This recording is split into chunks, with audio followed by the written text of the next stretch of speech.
Welcome to my channel Quotes Therapy, where we try to bring exclusive content.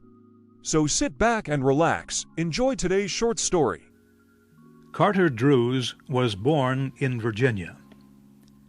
He loved his parents, his home, and the South. But he loved his country, too. And in the autumn of 1861, when the United States was divided by a terrible civil war, Carter Druse, a Southerner, decided to join the Union Army of the North. He told his father about his decision one morning at breakfast. The older man looked at his only son for a moment, too shocked to speak. Then he said,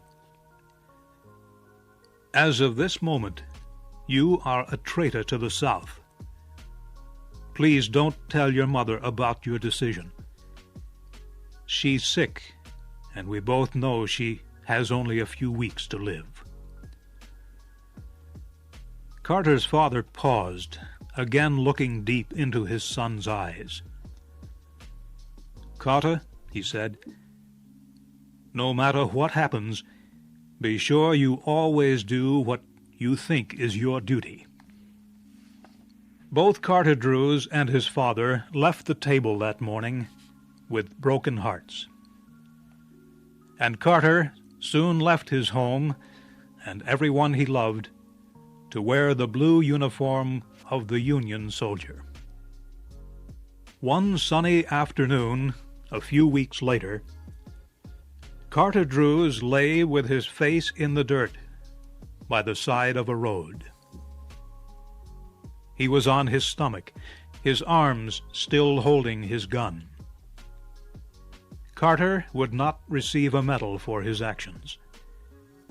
In fact, if his commanding officer were to see him, he would order Carter shot immediately. For Carter was not dead or wounded. He was sleeping while on duty. Fortunately, no one could see him. He was hidden by some bushes growing by the side of the road. The road Carter Druse had been sent to guard was only a few miles from his father's house. It began in a forest down in the valley and climbed up the side of a huge rock. Anyone standing on the top of this high rock would be able to see down into the valley. And that person would feel very dizzy looking down. If he dropped a stone from the edge of this cliff, it would fall for 600 meters before disappearing into the forest in the valley below. Giant cliffs, like the one Carter lay on, surrounded the valley. Hidden in the valley's forest were 5 Union regiments, thousands of Carter's fellow soldiers. They had marched for 36 hours. Now they were resting. But at midnight, they would climb that road up the rocky cliff. Their plan was to attack by surprise an army of Southerners camped on the other side of the cliff. But if their enemy learned about the Union Army hiding in the forest, the soldiers would find themselves in a trap with no escape. That was why Carter Druse had been sent to guard the road. It was his duty to be sure that no enemy soldier, dressed in gray, spied on the valley where the Union Army was hiding. But Carter Druse had fallen asleep. Suddenly, as if a messenger of fate came to touch him on the shoulder, the young man opened his eyes. As he lifted his head, he saw a man on horseback standing on the huge rocky cliff that looked down into the valley. The rider and his horse stood so still that they seemed made of stone. The man's gray uniform blended with the blue sky and the white clouds behind him. He held a gun in his right hand and the horse's reins in the other. Carter could not see the man's face because the rider was looking down into the valley.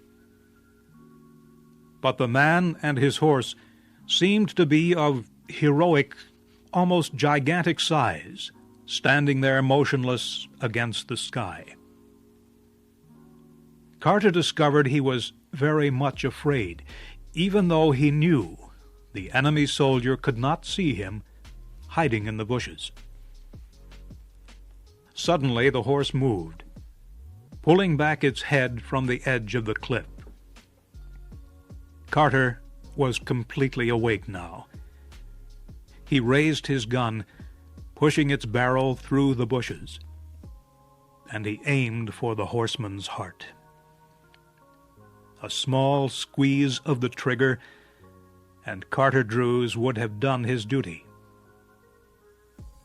At that instant, the horseman turned his head and looked in Carter's direction. He seemed to look at Carter's face, into his eyes, and deep into his brave, generous heart. Carter's face became very white. His entire body began shaking. His mind began to race, and in his fantasy, the horse and rider became black figures, rising and falling in slow circles against a fiery red sky. Carter did not pull the trigger. Instead, he let go of his gun and slowly dropped his face until it rested again in the dirt. Brave and strong as he was, Carter almost fainted from the shock of what he had seen. Is it so terrible to kill an enemy who might kill you and your friends? Carter knew that this man must be shot from ambush without warning. This man must die without a moment to prepare his soul, without even the chance to say a silent prayer. Slowly, a hope began to form in Carter Drews's mind. Perhaps the Southern soldier had not seen the Northern troops. Perhaps he was only admiring the view. Perhaps he would now turn and ride carelessly away. Then Carter looked down into the valley so far below. He saw a line of men in blue uniforms and their horses slowly leaving the protection of the forest.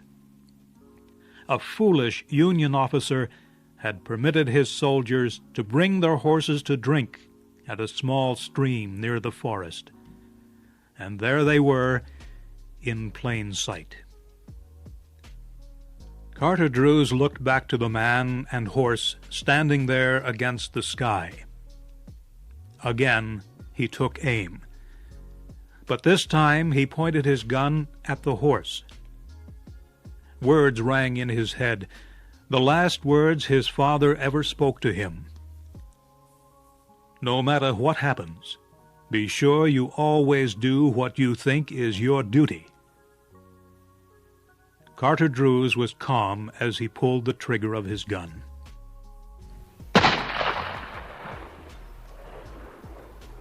At that moment, a Union officer happened to look up from his hiding place near the edge of the forest. His eyes climbed to the top of the cliff that looked over the valley. Just looking at the top of the gigantic rock so far above him made the soldier feel dizzy. And then the officer saw something that filled his heart with horror. A man on a horse was riding down into the valley through the air. The rider sat straight in his saddle. His hair streamed back, waving in the wind. His left hand held his horse's reins, while his right hand was hidden in the cloud of the horse's mane. The horse looked as if it were galloping across the earth. Its body was proud and noble. As the frightened Union officer watched this horseman in the sky, he almost believed he was witnessing a messenger from heaven, a messenger who had come to announce the end of the world. The officer's legs grew weak, and he fell. At almost the same instant, he heard a crashing sound in the trees. The sound died without an echo, and all was silent. The officer got to his feet, still shaking. He went back to his camp, but he didn't tell anyone what he had seen. He knew no one would ever believe him. Soon after firing his gun, Carter Druse was joined by a Union sergeant. Carter did not turn his head as the sergeant kneeled beside him. "Did you fire?" the sergeant whispered. "Yes." "At what?" "A horse. It was on that rock. It's not there now. It went over the cliff." Carter's face was white, but he showed no other sign of emotion. The sergeant did not understand. "See here, Druse," he said after a moment's silence. "Why are you making this into a mystery? I order you to report. Was there anyone on the horse?" "Yes." "Who?" My father." If you have stayed till now, I must thank you for your support, and don't forget to subscribe the channel.